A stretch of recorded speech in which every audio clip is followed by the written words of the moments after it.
नमस्कार दोस्तों, स्वागत है आपका मेरे चैनल कॉमिक्स लाइफ में। शुरू करते हैं मनोज कॉमिक्स की एक और मज़ेदार कॉमिक्स, दो भूत। दो भूत। एक बहुत ही भयानक एवं घने जंगल में दो मोटे मोटे वृक्षों पर दो बड़े बड़े भूत रहा करते थे। उनमें एक था धन का भूत और दूसरा था भाग्य का भूत। दोनों भूत साथ साथ मिलजुल कर प्रेम से रहते थे। सिवाय भोजन और पानी के उन्हें किसी वस्तु की आवश्यकता नहीं होती थी। जो भी शिकार उन्हें मिलता वे मिल बांटकर खा लेते और जंगल में ही स्थित एक झरने का पानी पीकर आनंद पूर्वक जंगल में विचरते। इस तरह उन दोनों के दिन आनंद पूर्वक बीत रहे थे। लेकिन एक दिन जब उन्होंने खाने के लिए एक पशु का शिकार किया। लो भाई, हमेशा की तरह आधा तुम्हारा और आधा मेरा। ठीक है भाई, लेकिन आज मैं तुमसे एक बात कहना चाहता हूँ। हाँ हाँ, जरूर कहो धन भाई। भला हम दोनों एक दूसरे से अपने सुख दुख की नहीं कहेंगे तो और किससे कहेंगे। सुनो भाई, बहुत दिनों से यह होता आ रहा है कि प्रत्येक शिकार का तुम आधा हिस्सा ले लेते हो, जबकि मुझे तुमसे अधिक हिस्सा मिलना चाहिए, क्योंकि मैं तुमसे बड़ा हूँ। अतः भविष्य में यह बात ध्यान रखना। धन के भूत की बात सुन भाग्य का भूत हंसने लगा। फिर गर्व से बोला, धन भाई, मैं भी बहुत दिनों से तुमसे यही कहना चाहता था, लेकिन आज जब तुमने बात छेड़ ही दी है तो बता दूं कि बड़े तुम नहीं बल्कि मैं हूँ। नहीं, यह गलत है। मैं तुमसे बड़ा हूँ। बिना धन के भाग्य कैसा? जहाँ मैं हूँगा वहाँ भाग्य को झक मारकर आना होगा। भाग्य भाई, तुम धन की महिमा अभी नहीं जानते। जिसका साथ भाग्य न दे उसके निकट धन लाख सिर पटकने के बावजूद भी नहीं पहुँच पाता धन भाई। अतः तुम्हें स्वीकार करना ही पड़ेगा कि बड़ा मैं हूँ, तुम नहीं। इसलिए भविष्य में कुछ ज्यादा हिस्सा मैं लिया करूँगा। गलत कहते हो तुम भाग्य भाई। बिना मेरे तो तुम इस जंगल में भूखे मर रहे होते। फिर दोनों में बकायदा बहस छिड़ गई। दोनों में से कोई भी अपने को छोटा मानने के लिए तैयार नहीं था। तुम मूर्ख हो, जानते नहीं कि आज तुम मेरे कारण ही आनंद पूर्वक रह रहे हो। यदि मैं तुम्हारे साथ नहीं होता तो इस जंगल में तुम भूखे मर रहे होते। धन का इस जंगल में क्या काम? भाग्य से ही तुम्हें इतना शिकार, इतना भोजन प्राप्त होता है। इसलिए मैं तुमसे बड़ा हूँ और मुझे ही तुमसे अधिक भोजन मिलना चाहिए। तुम कंगाल भाग्य मेरा अपमान करते हो। जानते नहीं, मेरे बिना दुनिया का सारा काम ठप पड़ सकता है। दोनों अपने को बड़ा साबित करने के लिए तरह तरह की दलीलें देने लगे और नौबत झगड़े तक आ पहुंची और भोजन धरा का धरा रह गया। जब दोनों में बहुत कहासुनी हो गई और छोटे बड़े का फैसला नहीं हो पाया तो धन का भूत कुछ समझदारी दिखाता हुआ बोला, भाई भाग्य, इस प्रकार झगड़ने से छोटे बड़े का फैसला नहीं हो पाएगा। ऐसा करते हैं कि कल सुबह दोनों जंगल में चलेंगे। तब सबसे पहले जो व्यक्ति हमारी नजरों के सामने आएगा उसी से हम दोनों आपस में फैसला कर लेंगे कि तुम बड़े या मैं। मुझे स्वीकार है, हम प्रातः ही ऐसा करेंगे। उसके बाद दोनों ने आपस में एक दूसरे से कोई बातचीत नहीं की और चुपचाप अपना अपना भोजन करके अपने अपने वृक्षों पर जाकर सो गए। अगले दिन भोर होते ही दोनों उठे और जंगल से बाहर निकल आए। जंगल और गांव के बीच एक नदी पड़ती थी। इस नदी को पार करते ही हम गांव की सीमा में प्रवेश कर जाएंगे। तुम्हें अपनी बात याद है ना? हाँ, अच्छी तरह याद है। जिस व्यक्ति पर सर्वप्रथम हमारी दृष्टि पड़ेगी, फैसला उसी से अपनी अपनी शक्ति का चमत्कार दिखा कर लेंगे। जैसे ही उन दोनों ने नदी पार की, उनकी नज़र एक तरफ नदी में मछली पकड़ने के लिए जाल बिछाए बैठे एक मछियारे पर पड़ी। भाई भाग्य, वायदे के मुताबिक इसी व्यक्ति से हम दोनों को छोटे बड़े होने का फैसला कराना होगा। बोलो, पहले तुम शुरू करोगे अपना काम या मैं शुरू करूं?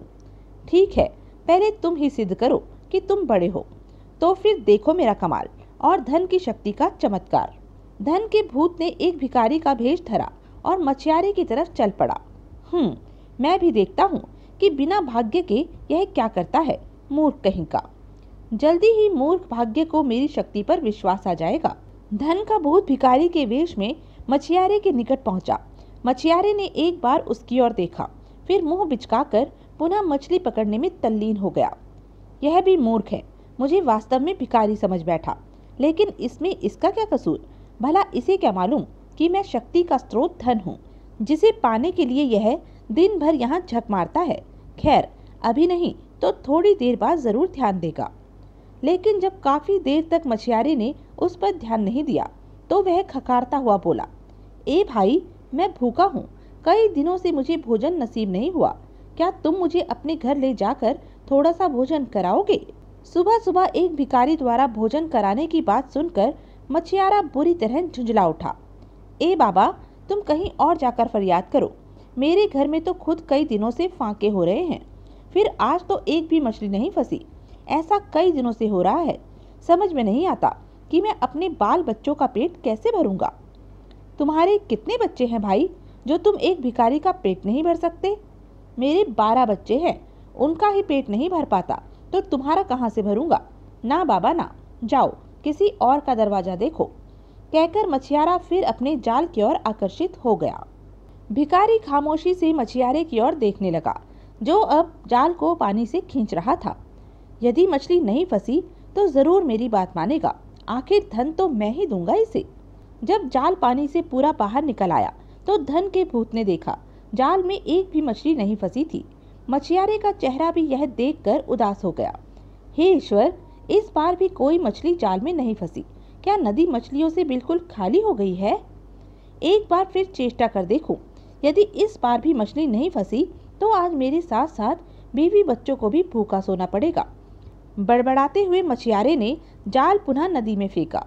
तब धन का भूत, जो भिखारी के भेष में था, बोला, ए भाई, यदि तुम मुझे खाना खिलाने का वायदा करो तो मैं तुम्हें एक बहुत ही कीमती हीरों का हार दूंगा। उसे बेचकर तुम बहुत सा रुपया पा सकते हो। फिर तुम्हें बहुत दिनों तक कोई काम करने की आवश्यकता नहीं पड़ेगी।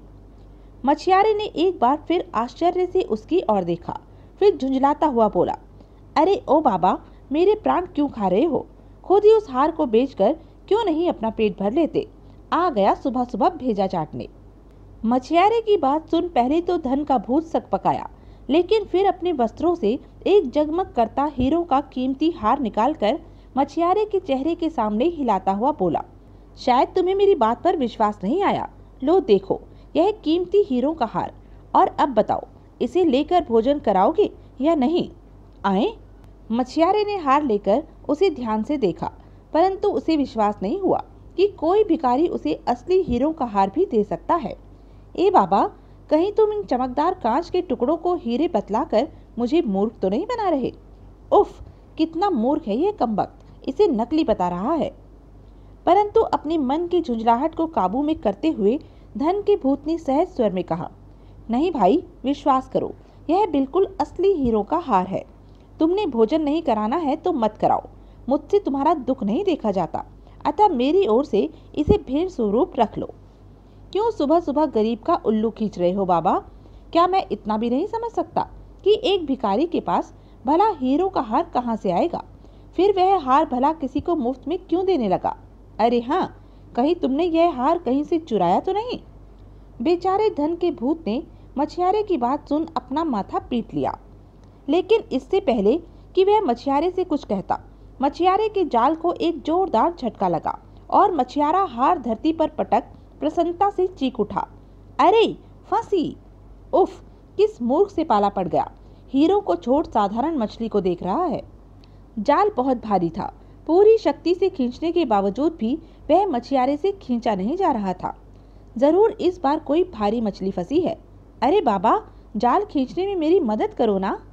मछियारे ने सहायता के लिए भिखारी की ओर देखा तो उसे भिखारी कहीं नजर नहीं आया। अरे, कहाँ गया वह?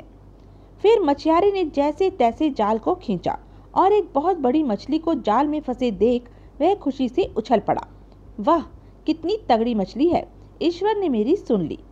इतनी मोटी मछली को जाल में फंसे देख मछियारा हीरो के हार को लगभग भूल ही गया। अभी मछली को देखता हुआ वह खुश हो ही रहा था कि तभी एक बड़ी सी चील उड़ती हुई वहां आई और उसने जमीन पर पड़े जगमग करते हीरो के हार पर खाने की वस्तु समझ झपट्टा मारा। अरे हुश हुश! मछियारे ने उसे हटाने की बहुत कोशिश की, लेकिन चील वह हार लेकर आकाश में उड़ गई। ओह, कमबख्त हीरो का कीमती हार ले गई। हार के चले जाने से मछियारे को कुछ क्षणों के लिए दुख तो हुआ, लेकिन फिर उस बड़ी मछली को याद कर वह हार के गम को भूल गया। जरूर वह भिखारी मुझे उस नकली हार से धोखा देकर भोजन प्राप्त करना चाहता था, वरना भागता क्यों? अच्छा हुआ जो वह नकली हार चील ले गई। अगर मैं उस नकली हार के लालच में पड़कर घर वापस चला जाता तो आज मेरे बीवी बच्चों को भूखा ही सोना पड़ता। उस मछली को उसने बाजार में लाकर बेच दिया। मछली काफी बड़ी थी, इसलिए उसे खूब सारे रुपए प्राप्त हुए। आहा, अब मुझे कुछ दिनों तक कुछ भी करने की जरूरत नहीं पड़ेगी। मछियारा खुशी खुशी घर लौटा। घर में बीवी बच्चे भी इतने रुपयों को देखकर बहुत प्रसन्न हुए और उस दिन उन्हें काफी समय पश्चात भरपेट भोजन मिला। उधर दोनों भूत धन और भाग्य जंगल में आपस में फिर मिले। दोनों ने मिलकर शिकार किया और आधा आधा बांट लिया। यह लो भाई, बराबर का हिस्सा आज के शिकार में से भी। ठीक है भाई, जब तक छोटे बड़े का फैसला नहीं हो जाता आधा आधा ही खाना पड़ेगा। खाने के दौरान धन भूत गर्व से भाग्य भूत से बोला, भाग्य भाई, कल देखना चलकर उस गरीब मछियारे का हाल। भाग्य का बुरा साया उसके ऊपर से हट चुका होगा और लोग उसकी जय जयकार करते हुए उसके कदम चूम रहे होंगे। लेकिन तुम जानते हो कि वह जय जयकार उसकी नहीं बल्कि धन की हो रही होगी, अर्थात मेरी।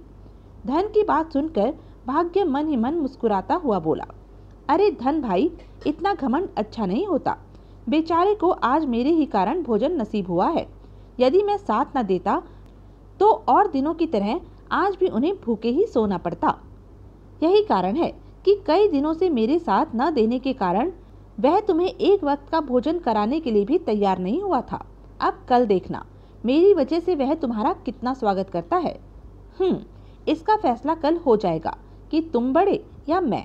उसके बाद दोनों खा पीकर अपने अपने वृक्षों पर सो गए। अगले दिन सुबह दोनों उठे और जंगल व नदी पार कर फिर दूसरी ओर तट पर जा पहुंचे। मछियारा आज भी नदी में जाल डाले बैठा था। देखो धन भाई, तुम्हारे धन की महिमा तो कहीं भी दिखाई नहीं दे रही। हाँ, मेरी महिमा उसे अवश्य फिर मछली पकड़ने के लिए यहाँ खींच लाई है, वरना उस अमूल्य हार को बेचकर वह इस समय अपने घर में आनंद लूट रहा होता। विश्वास न हो तो जाकर उससे पूछ लो। हाँ, अब तो पूछना ही पड़ेगा, आखिर मेरे दिए हार का उसने क्या किया। इस बार धन के भूत ने एक गरीब ब्राह्मण का वेश धारण किया और मछियारे की ओर चल पड़ा। अभी भाई का ऊंचा दिमाग अपने ठिकाने आ जाएगा। जब धन भूत ब्राह्मण का रूप धर मछियारे के निकट पहुंचा तो मछियारा उसे जय राम जी की कहकर विनम्र स्वर में बोला, महाराज, आप कहाँ जा रहे हैं, वह भी इतनी सवेरे सवेरे। मेरे योग्य कोई सेवा हो तो बताएं। भाई, गांव में एक यजमान के पास जा रहा हूँ, तुम अपना कार्य करो। लेकिन मछियारा अपना हाथ दिखाने का लोभ स्मरण नहीं कर पाया। महाराज, यदि आप बुरा न माने तो मेरे हाथ की रेखाओं के बारे में भी बताते जाएं। बहुत संकट में दिन गुजर रहे हैं। फिर मछियारे का हाथ देखता हुआ धन भूत विचारपूर्ण स्वर में बोला, भाई, मेरी ज्योतिष विद्या कहती है कि आज तुम्हारे पास बहुत सारा रुपया पैसा होना चाहिए, लेकिन समझ में नहीं आता कि अब भी तुम मछली पकड़ने का काम क्यों कर रहे हो। कि क्या बहुत सारा रुपया पैसा? यह आप क्या कह रहे हैं महाराज? मुझ गरीब मछियारे के पास भला ढेर सारा रुपया पैसा कहाँ से आएगा?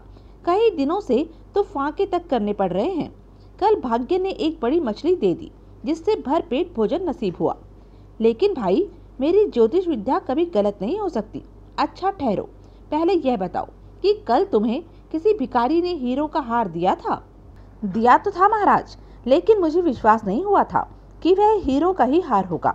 भला एक भिखारी के पास हीरो का हार कहाँ से आ सकता है? यदि वह असली था तो फिर थोड़ी सी भोजन के लिए वह हार मुझे क्यों दे गया? कहकर मछियारा उसे कोसने लगा। मछियारे की बात सुनकर धन का भूत क्रोधित हो उठा। मूर्ख मछियारे, वह वास्तव में हीरो का बहुमूल्य हार था। क्या किया तुमने उसका? उसे तो एक चील ले उड़ी। फिर मछियारे ने उसे सारी कहानी सुना दी। सारी कहानी सुन धन के भूत ने अपना माथा पीट लिया। अरे महाराज, आप भी किस हेर फेर में पड़ गए? उस नकली हार की बात छोड़िए और कृपया हाथ देखकर मेरे भविष्य के बारे में बताइए। क्या खाक बताऊं? तुम तो बिल्कुल ही मूर्ख हो मछियारे। यदि तुम उस हार को ले जाकर किसी व्यापारी के हाथ बेच देते तो तुम्हें इतना धन प्राप्त होता कि राजा जैसी जिंदगी व्यतीत करते। महाराज, अब जो हो गया सो हो गया। हमारा भाग्य ही खराब हो तो क्या हो सकता है? अगर भाग्य में होता तो जरूर आज मैं राजा जैसा जीवन व्यतीत कर रहा होता। भाग्य बहुत बलवान और बड़ा है, उससे किसी का क्या मुकाबला। मछियारे के मुंह से भाग्य की बड़ाई सुन धन का भूत खिसिया उठा। अरे भाई, तुम तो वास्तव में ही मूर्ख हो। अगर तुम्हारे पास धन हो तो भाग्य तो अपने आप अच्छा हो जाता है। भला इसमें भाग्य क्या सहायता कर सकता है? ब्राह्मण की बात सुन मछियारा कुछ सोच में पड़ गया। फिर उसे ब्राह्मण की बात उचित लगी तो वह उदास स्वर में बोला, आप ठीक कहते हैं महाराज, मैं वास्तव में ही मूर्ख हूँ जो भाग्य को अब तक बड़ा समझ बैठा था। भाग्य चाहे कितना ही बुरा क्यों न हो, यदि धन पास रहे तो वह भी उसका गुलाम बनकर रहता है। वास्तव में धन ही भाग्य से बड़ा है। मछियारे को अपनी बात मानते देख धन का भूत प्रसन्न हो उठा। शाबाश, अब की है तुमने अकल की बात। सुनो, मेरी ज्योतिष विद्या कहती है कि तुम्हें जल्द ही एक लाल कहीं पड़ा मिलेगा। यदि मिले तो उसे अच्छे दामों पर किसी व्यापारी के हाथ बेच देना, फिर तुम्हें यह काम करने की जरूरत कभी नहीं पड़ेगी, समझे? अब तुम मुझे जरा पानी पिलाओ। अच्छा। मछियारा लोटा निकाल नदी से पानी भरने लगा। धन भूत ने मौका देखकर एक लाल अपनी अंटी से धरती पर गिरा दिया। मछियारे ने उसे पानी पिलाया। पानी पीकर कुछ विशेष बात बताने के पश्चात धन भूत दिखावे के लिए गांव की ओर बढ़ गया। कितने पहुंचे हुए ज्योतिषी हैं, सारा हाल बता दिया।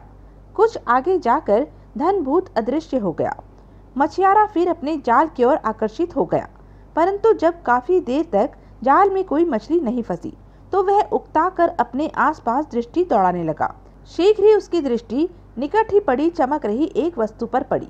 अरे, वह क्या है? तो यह थी अब तक की कहानी। आगे की कहानी जानने के लिए बने रहें मेरे साथ। और हाँ, मेरे चैनल को लाइक, शेयर और सब्सक्राइब करना ना भूलें। धन्यवाद।